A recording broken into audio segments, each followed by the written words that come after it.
আপনাকে কি করে ভালো না বাসি ইয়া রাসূলুল্লাহ। যখন আপনি আমাকে ভালোবেসেছেন সেই 1400 বছর আগে, যখন আপনি আমাকে মিস করতেন, আশা করতেন যেন আমার সাথে দেখা করতে পারেন, অথচ তখনও আমি জন্মই হইনি। সেদিন সাহাবীরা আপনার চোখে পানি দেখে বলল, ইয়া রাসূলুল্লাহ, আপনি কাঁদছেন কেন? আপনি বললেন, আমার ভাইদের খুব দেখতে ইচ্ছা করছে। সাহাবীরা বললেন, আমরা কি আপনার ভাই নই ইয়া রাসূলুল্লাহ?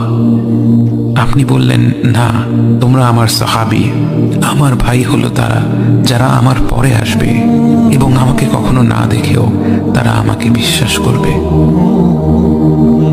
মৃত্যুশয্যায় শুয়ে আপনার অন্তরে এই চিন্তা ছিল যে আমাদের পরিণতি কি হবে। উম্মতি উম্মতি বলতে বলতে আপনি আপনার রবের নিকট ফিরে গিয়েছেন।